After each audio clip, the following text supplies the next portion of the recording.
Este es el Museo del Vuelo, aquí en Seattle, una ciudad ligada profundamente a la aviación, porque aquí se encuentra la primera fábrica de Boeing.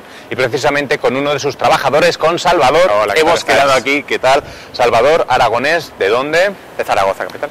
Y bueno, ¿cuál es el camino que haces para llegar aquí? Me imagino que en avión. Sí, pues estaba trabajando en Madrid para la empresa aeronáutica Aernova y surgió la posibilidad de venir aquí a Seattle. Me dijeron un jueves, me dijeron, ¿quieres irte el lunes a Seattle?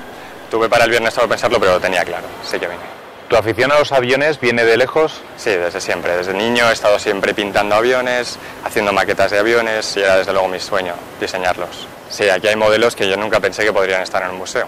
Por ejemplo, como SR-71, ese avión espía que va como más de 3 veces la velocidad del sonido. Tienes toda la época, desde los primeros modelos, prototipos que se diseñaban a principio de siglo, hechos de tela, y hasta los más avanzados cazas supersónicos. Pues esta es la primera fábrica de Boeing. Aquí es donde se empezaron a construir los primeros aviones a principio de siglo y como podéis ver, pues todos son maquinaria bastante sencilla y se trabajaba con madera. Nosotros estamos diseñando el 787, que es el nuevo avión comercial que entrará en servicio dentro de aproximadamente 1 año y medio. La versión más larga va a tener 275 pasajeros y lo más importante de este avión, y por lo cual es el avión más avanzado actualmente, va a ser por el porcentaje de compuesto, el material compuesto que utiliza, que es un 51%. Soy ingeniero de estructuras. Nosotros lo que hacemos, los de aerodinámica nos dan unas superficies del avión que van a ser fijas y nosotros tenemos que mantener la rigidez del avión en todos los casos de carga.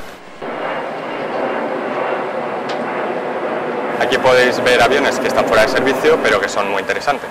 Por ejemplo, el Air Force One, que fue el avión del presidente, el anterior al que se está utilizando ahora, desde 1959 hasta 1989 aproximadamente. Y luego también podéis ver el primer 747 que voló, que se llama Ciudad de Everett. Everett es la ciudad donde yo trabajo, donde tengo que ir todos los días desde Seattle. Tenemos el Concorde, que podía volar en supersónico y que me hubiera permitido ir a España en la mitad de tiempo, que es lo que me cuesta ir ahora. ¿Ahora cuánto tardas en llegar a Zaragoza? Pues entre las conexiones y tal, aproximadamente 15 horas. Sería el vuelo más corto que se puede hacer con todas las ¿Y con el conexiones. Concorde? Hubiera tardado 5. Pues ya estamos en el interior de ese Air Force One, el avión del presidente, y esto se ve bastante cómodo. Esto sí que da gusto viajar. Sí, desde luego. ¿Y tú cómo te dedicas a las estructuras internas del avión? ¿Eres el que se dedica a poner los asientos tan juntos? No, lo juro, no soy yo. ¿Y eso por qué se hace? Hombre, por beneficio. Porque es económico, incómodo, claro. ¿eh? Claro, a veces. No, sin duda. Están considerando hacer asientos que son en los que vas semisentado. O sea, que tendrías una posición como un poco de cuclillas, así. Pues ahora estamos en el Lake Union, que es uno de los lagos más importantes de Seattle, es uno de los más grandes. Como sabéis, bueno, Seattle está rodeado por estos lagos. Y estamos en el centro de Wooden Boat, que es centros de botes de madera, donde se conservan botes tradicionales hechos de madera y hay personas voluntarias que se dedican pues a dar clases de cómo navegar con estos botes y cómo utilizarlos. Por ejemplo, yo personalmente en este mismo lago lo que hago es normalmente kayak, que me gusta.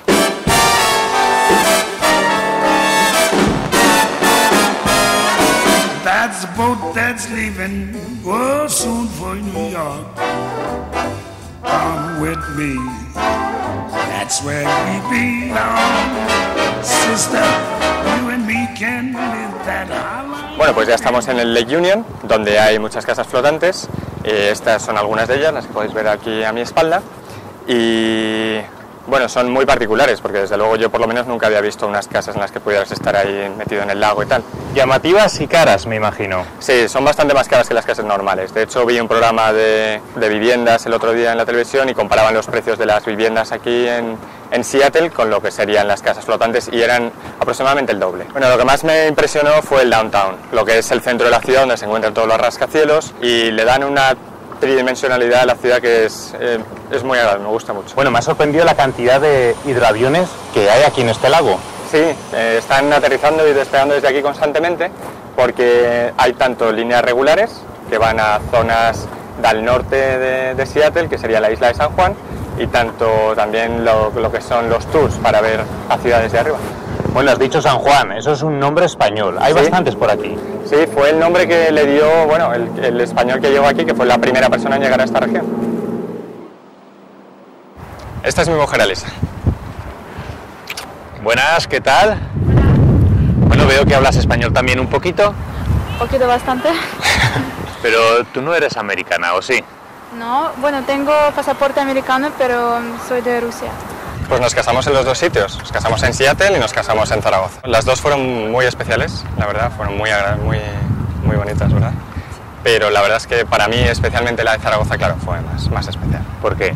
Pues porque estábamos en el Pilar, porque nos casó mi profesor de religión del colegio, era el colegio alemán, Teodoro, y porque conseguí reunir a toda mi familia, eso fue también una maravilla para mí. Tenía mucho miedo al principio, estaba muy nerviosa, pero la familia de Salvador es muy cariñosa. Bueno, pues nos encontramos en University Village. Esta es una zona de tiendas donde venimos Alisa y yo muy a menudo. Pasamos muchas tardes aquí. Podéis ver que tienen un paraguas y que te dice quédate seco mientras estés yendo de tiendas y tal, y te pide que lo devuelvas cuando termines. Entonces, como llueve mucho en Seattle, pues lo puedes coger, utilizarlo mientras estás por aquí y antes de irte pues lo dejas y ya está. ¿Y de Zaragoza tú qué es lo que más echas de menos? Pues por supuesto la casa de mis padres. Para mí los jardines que tiene mi madre allí, llegar y descansar, es lo primero que hago. Para mí es lo más importante. ¿Y es fácil poder traer jamón? Bueno, de hecho hemos tenido algún percance en el aeropuerto y lo primero que te miran es saber, incluso te preguntan en español, ¿dónde está el jamón? Porque saben que lo llevamos en la maleta. Pues estamos ahora en Gasworks Park, que antiguamente era una generadora de gas y que se convirtió en parque en 1975. Y bastante animado. Sí, es muy animado. Todos los fines de semana se llena de gente. Y también, por ejemplo, el 4 de julio lo celebran de una manera muy especial, como sabéis, es una fecha muy importante en este país, y lo celebran con fuegos artificiales, lo hacen a lo grande, traen helicópteros militares con banderas americanas enormes colgando, es muy espectacular. Bueno, este parque en el que estamos ha cambiado mucho. ¿Tú desde que llegaste a Seattle has cambiado también? Ha cambiado mucho. Obviamente por estar con Alisa, por haber encontrado a mi alma gemela. Y también pues he entendido muy bien por qué cómo se comporta la gente aquí, cuáles son su forma de ver la vida, algo diferente también, y la verdad es que me siento muy integrado, me siento muy feliz. Alisa, Salvador, se os ve muy contentos aquí en Seattle, sí, ¿verdad? Sí. Pero como nos ha dicho Alisa, le gusta Zaragoza, tú eres de ahí. Sí. ¿En algún momento habéis hablado de volver a Zaragoza a vivir? Sí, desde luego lo planteamos para vivir por lo menos una temporada, eso seguro. ¿Y se hará realidad? Sí. Bueno, ¿pronto? Sí, también. Pues si es pronto, nos veremos por ahí por Zaragoza. De momento, damos las gracias. Alisa, un placer. Adiós. Salvador, nos vemos entonces tanto, ¿vale? Sí, nos vemos. Que os vaya muy bien. Seguid así felices. Adiós.